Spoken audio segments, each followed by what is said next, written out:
Hello, today is Friday, August 29th, 2025.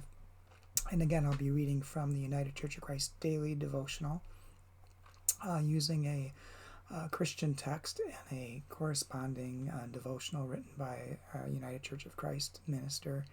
And talking about it from an everyday life perspective, knowing that religious sacred text from any tradition can really be understood in a different way, and wisdom can come from it, as you'll see when I discuss this, from looking at things in a different way and challenging our underlying assumptions. So, the devotion I'm going to be reading today is entitled The Way of Wisdom, written by Kenneth L. Samuel. And Kenneth bases the devotion upon excerpts from Proverbs chapter 8, verses 6 through 12, New Living Translation. Listen to me, for I have important things to tell you. My advice is wholesome. My words are plain to anyone with understanding, clear to those with knowledge. I, wisdom, live together with good judgment. I know where to discover knowledge and discernment. And Kenneth writes, in Proverbs 8, wisdom is depicted like any other street corner preacher with a megaphone. Wisdom seeks a hearing. Wisdom wants to be heard and received by the masses. So wisdom shouts for attention. But unlike many street corner preachers with megaphones, wisdom doesn't just promote itself. Wisdom promotes the virtues of knowledge, judgment, and discernment embedded in every conscientious individual. Wisdom doesn't talk down to us. Wisdom invites us to bring our knowledge and our judgment with us as we walk alongside wisdom in discernment. This open invitation to seek truth through trusted networks of all the best scientific knowledge and spiritual discernment and historical judgment available to us is a far cry from the current American socio-political climate of religious parochialism and insular thinking. The banning of books, the whitewashing of history, the discrediting of science, and the frontal assault on public education and intellectualism all speak to a re-entrenchment, a narrow frugality in the American mentality. The rejection of wisdom's openness is what threatens a return to isolationism and a reconstitution of segregation. Thank God for the wisdom of free thought and free expression and free self-determination. May she never give way to the urgings of social coercion and the schemes of spiritual myopia. And Kenneth's prayer. Lord, in wisdom we apply the knowledge you've given us. And in wisdom we seek your discernment as we continue to discover even more of what we don't know.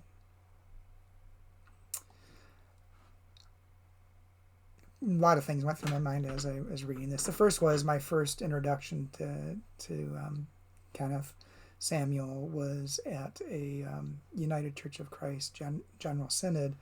I think it was 2005 in Atlanta, where on the next day the delegates were to vote on an equal marriage resolution, which would give permission to ministers and churches who wanted to do it to perform weddings for any couple, no matter their gender orientation, sexual orientation, gender identity.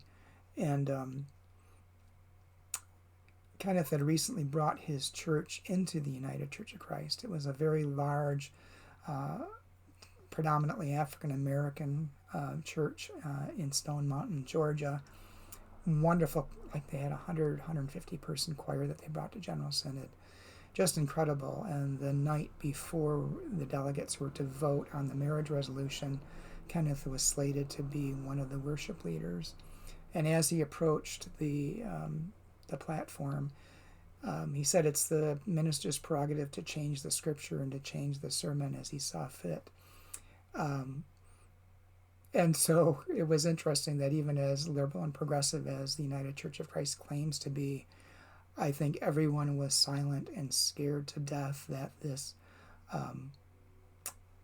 quote-unquote black man from a huge Georgia church, Southern church, was going to come in and tell us how terrible it was that we were going to vote for equal marriage. And I think that was what everybody thought was going to happen, and the place was absolutely silent.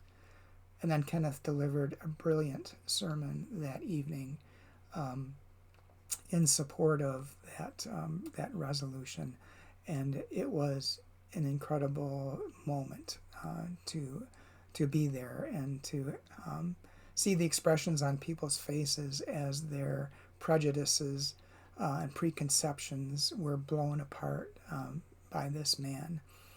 And that's and one of the things I remember him talking about was how he came to his own understanding, changing his mind through wisdom, through challenging his own assumptions about things, and seeing things in a new way that really made a difference in his life and his understanding of the resolution that was to come that next day. And I think that's what this devotion really speaks to for me. I think wisdom is first comes to everyone if they try to first understand how it is they see the world, what preconceptions and prejudices and biases they have embedded in their being, in their mind, that they may not even be aware of, that affects how they see the world and how they see the world and how they interpret the things that are happening to them. Because all of us have that within us, and if you are not self-aware and not understanding of your own filters, you will continue to see things in a narrow perspective, seeing things in ways that reinforce your beliefs. But real wisdom comes in recognizing when that happens and being open to understanding things in a new way. That is true wisdom. And that's anything but what's happening in the United States today, as he references in his devotion about the banning of books, the whitewashing of history, the discrediting of science, and the frontal assault on public education and intellectualism. They all speak of re-entrenchment. A narrow frugality in the American mentality is how Kenneth wrote, and it's completely true. It is people who are afraid of having their beliefs challenged, of people who are afraid of the realization that they may have been wrong. But true wisdom only comes when we're willing to say we might be wrong and to try to see things from another's perspective and understanding. And I think that's the real impetus of wisdom, of trying to gain wisdom as we age, is our experience and understanding changing as we open ourselves up to others. We get very myopic, very nearsighted when all we do is look for things that reinforce what we already believe, rather than looking for the things that may challenge our beliefs.